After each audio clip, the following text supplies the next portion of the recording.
അവിടുന്ന് നിന്റെ മനസ്സ് നീ ഒന്ന് വിളിക്കുകയാണ്, എന്റെ യേശുവേ എന്ന് നീ വിളിക്കുമ്പോൾ മോനെ മോളെ അവിടുന്ന് സകലം മറക്കുന്നവരുടെ കർത്താവ്. നിന്റെ പാപത്തിന്റെ ശമ്പളം അവിടുന്ന് സേവിക്കപ്പെട്ടതുപോലെ വർദ്ധിച്ചെങ്കിൽ അവിടുന്ന് തുടച്ചു മാറ്റാൻ കഴിവുള്ളവനാണ്. അപ്പത്തിന്റെ രൂപത്തിൽ നിന്റെ മധ്യയിൽ കടന്നു വന്നിരിക്കുന്നവർ അവിടുന്ന് നിന്റെ കരങ്ങൾ നീട്ടി, നിന്റെ കൈകളിലേക്ക് നീട്ടി കണ്ണുനീരോട് നിലവിളിയുടെ സ്വരത്തോടെ പൊട്ടിക്കരഞ്ഞുകൊണ്ട് എന്റെ കർത്താവേ എന്ന് നീ കൈകൾ നീട്ടുമ്പോൾ, എന്റെ കർത്താവേ എന്ന് നീ കൈകൾ നീട്ടുമ്പോൾ ഇന്ന് നിന്റെ മോഹനീയോർത്തുന്ന ദുഃഖം, നിന്റെ മകനോർത്തുള്ള ദുഃഖം, നിന്റെ ഭർത്താവിനോർത്തുള്ള ദുഃഖം ഇപ്പോ തകർന്ന് ചീത്തപ്പെട്ടാൽ പോലെ അവന്റെ നിമിഷമാണ്. ഈശോയെ എന്ന് വിളിക്കുമ്പോ, ഈശോയെ എന്ന് വിളിക്കുമ്പോ അവൻ നിന്റെ പാപമോർക്കുന്ന നിമിഷമല്ല, അവൻ നീ തെറ്റ് ചെയ്യുന്നുള്ള ചിന്തയല്ല, എല്ലാം മറക്കുന്നവരാ. ഞാൻ പറയും കർത്താവ് ഒരു നല്ല മടങ്ങിക്കാരനാണെന്ന്. ഞാൻ പറയും എന്റെ ഈശോ നമ്മുടെ കർത്താവ് ഒരു മടങ്ങിക്കാരനാണ്. എന്തുകൊണ്ടെന്നാൽ നീ ചെയ്തു കൂട്ടിയ പാപങ്ങൾ, നീ പ്രവർത്തിച്ച പാപങ്ങൾ, ഇന്നത്തോളം നീ പ്രവർത്തിച്ച പാപങ്ങൾ ഈശോയെ എന്ന് ഒരു അനുതാപത്തിന്റെ കണ്ണീരോട് നീ വിളിക്കുമ്പോൾ എല്ലാം മാറ്റിക്കളയുന്നവൻ വേറെ എവിടെയുണ്ട് പോലെ പോലെ. അത് കർത്താവല്ലാതെ കൈകൾ നീട്ടോട് വിളിക്കാമോ? നിന്റെ മകന്റെ മനസ്സാന്തരത്തിന്, നിന്റെ മകന്റെ മനസ്സാന്തരത്തിന്, നിന്റെ ഭർത്താവിന്റെ മനസ്സാന്തരത്തിന്. നിന്റെ മകനല്ലേ നിന്റെ ദുഃഖം, നിന്റെ മകളിലെ ദുഃഖം, നിന്റെ ഭർത്താവല്ലേ നിന്റെ ദുഃഖം, നിന്റെ ഭാര്യയല്ലേ ദുഃഖം, നിന്റെ അപ്പനല്ലേ നിന്റെ ദുഃഖം, നിന്റെ അമ്മയല്ലേ. കൈകൾ നീട്ടി രണ്ട് കരങ്ങളെ ചിന്തയ്ക്ക് വേണ്ടി കരഞ്ഞ കണ്ണീരോട് അനുതാപത്തിന്റെ കണ്ണീരോട് പൊട്ടിക്കരഞ്ഞ് വിളിക്കണം യേശുവേ.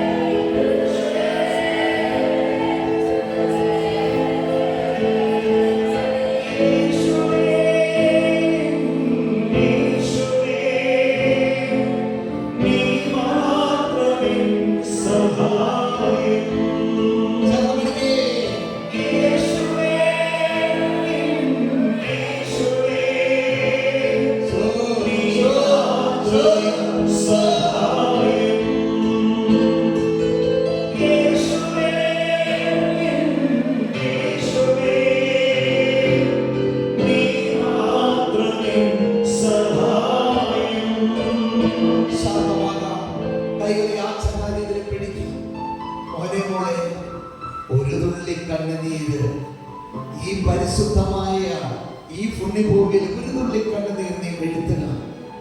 നിന്റെ മക്കളെ ഓർത്ത്, നിന്റെ അപ്പനെ ഓർത്ത്, നിന്റെ അമ്മയെ ഓർത്ത്, നിന്റെ ഭാര്യയെ ഓർത്ത്, നിന്റെ ഭർത്താവിനെ ഓർത്ത്, നിന്നെ വേദനിപ്പിച്ചവരെ ഓർത്ത്, നീ സഹായിക്കേണ്ടത് സഹായിക്കാതിരുന്നതിനെ ഓർത്ത് കരഞ്ഞ കണ്ണീരോടെ എല്ലാവരും കൈകൾ നീട്ടി കരഞ്ഞു പ്രാർത്ഥിക്കുന്നു. ഈശോ നിലവിളിക്കുന്നു. കരഞ്ഞു പ്രാർത്ഥിക്കുന്നു. ഈശോ നിലവിളിക്കുന്നു. ജീവിക്കുന്ന ദൈവമേ, ജീവനുള്ള കർത്താവേ, അപ്പത്തിന്റെ രൂപത്തില് കർത്താവേ, നീ എന്റെ ഫ്രണ്ടില്, നീ എന്റെ മുൻപില്, നീ ഞങ്ങളുടെ ഫ്രണ്ടിലേക്ക് കടന്നു വന്നല്ലോ കർത്താവേ. നീ എന്റെ കുടുംബത്തിലേക്ക് ഈ നിമിഷം വരുമെന്ന് ഞങ്ങൾ വിശ്വസിക്കുന്നു. എന്റെ വേദനിക്കുന്ന മക്കളിലേക്ക്, എന്റെ വേദനിക്കുന്ന മാതാപിതാക്കളിലേക്ക്, ഞങ്ങൾ വേദനിക്കുന്ന ഇടവകളിലേക്ക്, ഈ ദേശത്തേക്ക് നീ കടന്നു ചെല്ലണം ഈശോയെ. നീ കടന്നു ചെല്ലണം ഈശോയെ. നിന്റെ സമാധാനം കുടുംബത്തിന് നൽകണമേ. ഈ ഇരിക്കുന്ന കർത്താവേ, ഈ ദൈവ പൈതൃകളുടെ ഭവനത്തിലേക്ക് ചെല്ലണമേ. ഇവരുടെ തൊഴിലുകളിലേക്ക് ചെല്ലണമേ കർത്താവേ. കണ്ണീരോട് പൊട്ടിക്കരഞ്ഞ് നിലവിളിയുടെ സ്വരത്തോടെ രോഗാവസ്ഥയിലേക്ക്, തകർന്ന ജീവിതത്തിലേക്ക്, സമാധാനമില്ലാത്ത കുടുംബങ്ങളിലേക്ക് കൈകൾ നീട്ടി പ്രാർത്ഥിക്കുന്നു. ഈശോ നിലവിളിക്കുന്നു. കരഞ്ഞു പ്രാർത്ഥിക്കുന്നു. ഈശോ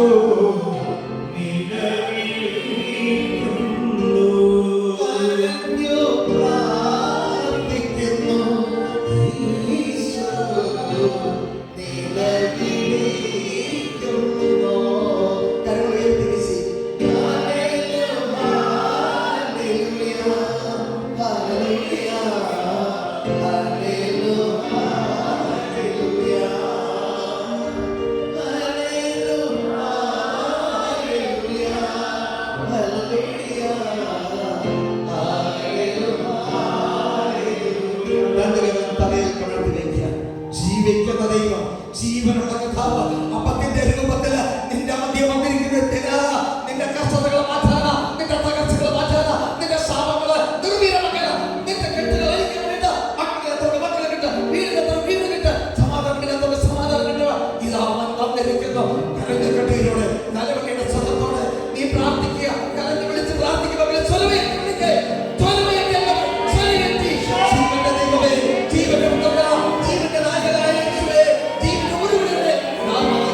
അല്പസമയം ശാന്തമായിട്ട് മാത്രം ഇരിക്കുക. കണ്ണുകളടച്ച് കൈകളെല്ലാം നെഞ്ചോട് ചേർത്ത് വെച്ചിരിക്കുക. ഒന്നിനെ കുറിച്ചും ആകുലപ്പെടേണ്ട. ഇതൊരു അനുഗ്രഹ നിമിഷമാണ്. നിലവാരിക്കൂരെടുക്കുന്ന നിമിഷമാണ്. ഇതോടെ കുർബാനയ്ക്ക് പാട്ടുപാടിയ സഹോദരി അവളുടെ ഇടവകയിൽ നിന്ന് വിനിത എന്ന് പറഞ്ഞ മകളെ കൊണ്ടുവന്നു. കുറെ കൊല്ലങ്ങൾക്ക് മുമ്പ് അവൾ പറഞ്ഞു, നീ വരുന്നത് ദൈവത്തിന്റെ ഒരു ഗോഡൗണിലേക്കാണ് വരുന്നത്. അവളത് പറയാൻ എന്തുകൊണ്ട് യോഗ്യതയുണ്ട്.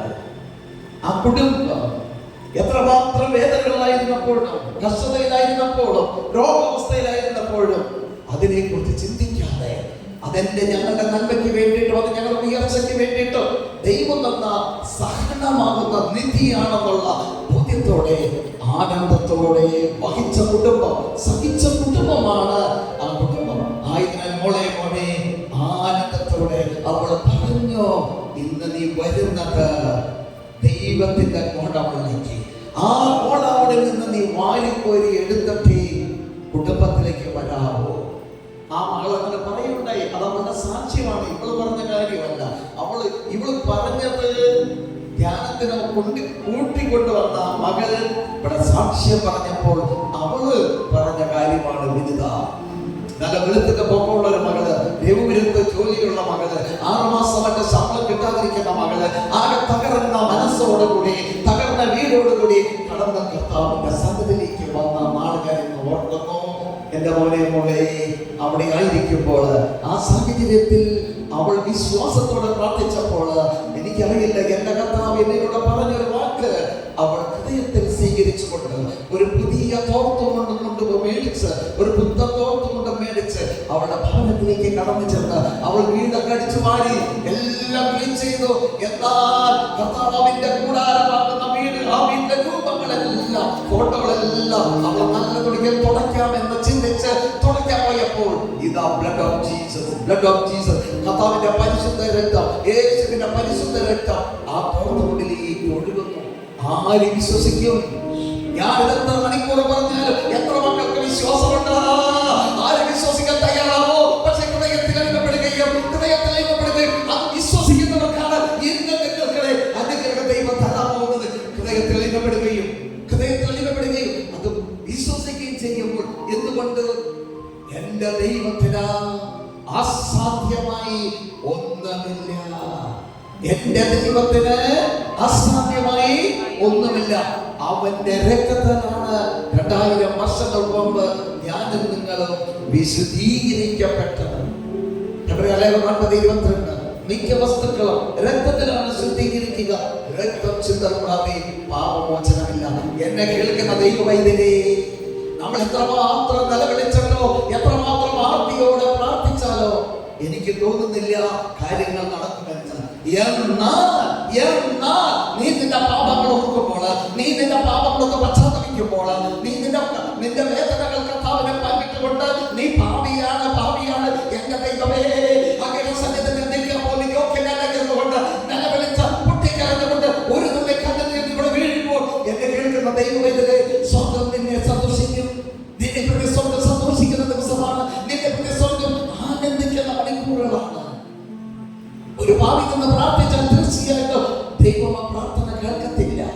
കാരണം സാത്താൻ പറയും, നീ എന്റെ തോളത്ത് കയറി നിന്നിട്ടല്ലേ ഇന്ന പാപം ചെയ്തത്, നീ എന്നെ മറന്നുപോയോ? എന്റെ തോളിൽ നിന്ന് നീ ഇന്ന പാപം ചെയ്തത് നീ മറന്നുപോയോ? കാരണം പാപം ചെയ്യുന്ന ഏതൊരു വ്യക്തി പാപത്തിന് അടിമയാണ്. പാപം ചെയ്യുന്ന ഏതൊരു വ്യക്തി പാപത്തിന് അടിമയാണ്. എന്നാൽ പാപമോർത്ത് പശ്ചാത്തപിക്കുമ്പോഴോ, പാപങ്ങളെ ഓർത്ത് നിലവിളിക്കുമ്പോഴോ, അനുഭവിക്കുമ്പോഴോ നീ ഹൃദയത്തിൽ വിചാരിക്കുന്നു നീ ഒരു പുതിയ ഉടമ്പടിയിലേക്ക് നീ കടന്നു വരുന്നു. ഇനി ഒരിക്കലും ഞാൻ പാപം ചെയ്യില്ല. എന്റെ കർത്താവേ, ശക്തനായവനെ, ഞാൻ എന്റെ പാപം ഉപേക്ഷിക്കുന്നു. എനിക്കൊരു പുതിയ സൃഷ്ടി വേണം. എനിക്കൊരു പുതിയ സൃഷ്ടി വേണം. എന്റെ സ്വയംഭോഗം, എന്റെ സ്വർഗ്ഗഭോഗം, എന്റെ വ്യഭിചാരം, എന്റെ മൃഗങ്ങളുമായിട്ട് ലൈംഗികം, എന്റെ മദ്യപാനം, പുകവലി, ഇതുപോലുള്ള നിരവധിയായ പാപം എനിക്ക് ഉപേക്ഷിക്കണം. തെറ്റായ വീഡിയോകൾ, തെറ്റായ പുസ്തകങ്ങൾ, വായന, ഇതൊന്നും എനിക്ക് വേണ്ട. എനിക്ക് ജീവിക്കുന്ന ദൈവത്തിന്റെ കൂടെ ജീവിക്കുന്ന ആലയമായി ഞാൻ മാറണം. ഇത് നീ പൂർണ്ണതയോടെ എന്ന് ചോദിച്ചു അവിടെ നിന്റെ പാപങ്ങൾ തുടച്ചു മാറ്റുന്ന നിമിഷമാണ്.